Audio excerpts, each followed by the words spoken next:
Alrighty, Sharp Customs, we're back. I know it's been a few days, maybe closer to a week. We've been picking away at the 52 Chevy, the daily driver. Thought we would put some content out.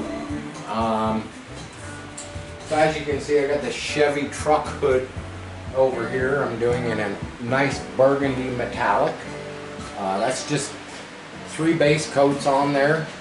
I think I'm a little shy of getting full coverage, but I got this little trick up my sleeve. What I do is, if I've got a little bit of the paint left over, I will tint the first couple coats of clear coat to kind of help blend the color a wee bit. And if you probably can't see it on the camera, but we literally got like hundreds of fruit flies flying around in the garage. I'm thinking all the fruit flies, they tend to fly right through the spray while I'm spraying. They tend to kamikaze right into the paint sometimes. I don't know if they're attracted to the paint or if they're attracted to the beer we drink. No, I'm just kidding. They are attracted to the paint smell for some reason. Anyhow, one little side project. I got some upcoming, very cool stuff with the quarter scale Chevy pickup. Got one shipped out to California. That is actually an exciting story. I'll get that in another video. I got this door sitting over here. It's a back door for an F-350. I got 4 of these to basically gut, take the windows out, take the actuator out. I got the 2 fronts, the 2 backs to do. They're getting painted black for a guy that we know. He has a black truck. These doors are just in better shape than the ones on his truck. Aside of the doors, the hood, we got some other upcoming projects. I'm trying to, I did cut some construction work. Believe it, yes, construction. I built a carport lean-to thing. I was going to film it, a little bit of it. Didn't get around to it. It was a pain in my ass, really hurt my back. I had to roof it and all that crap, make the trusses. I'll get some pictures of it for sure. We will post some pictures of it. Because yes, I do a little bit of woodwork here and there. But we're going to move on. I finally finished all the alloy wheels on the Raco car. As you can see, I'll lift it up. We got all the aluminum wheels. Nice aluminum spun alloy wheels. We got rid of all the plastic. Did some shock collars to hold the spring tension a little better. The shock collars that were on there were all broken. This is for my Raco quarter scale family. We're gonna fire it up and we're gonna take it across the street. I'm gonna drive it up the driveway.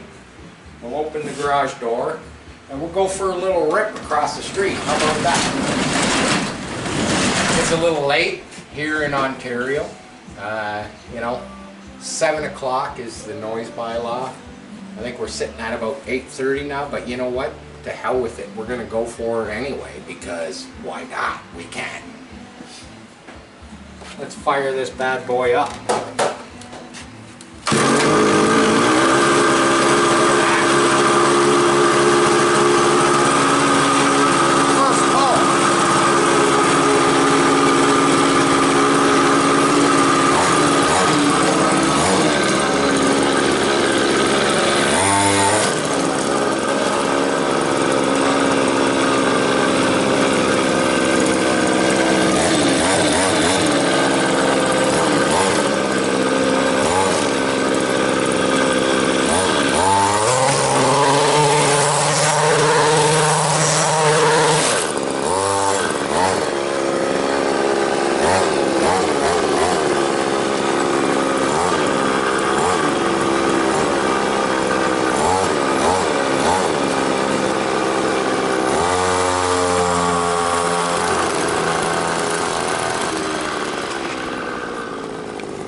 that's some ripping of an 80s raco. Brakes work great. Those tires, as you can see, the hop in the tires, the foam inside them is not quite balanced out right because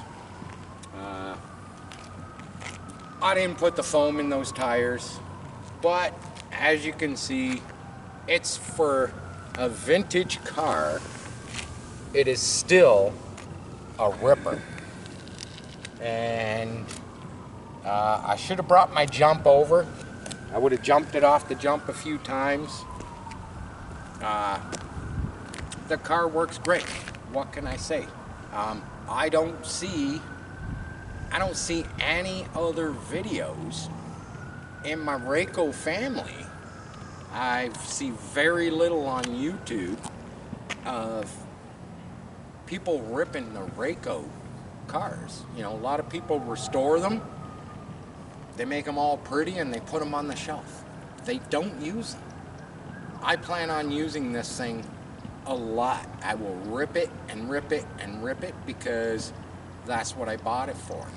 You know, from the 80s, early 90s, you know what? It is a great toy, a little loud, a little obnoxious. My neighbors are probably hating me right now. I don't care.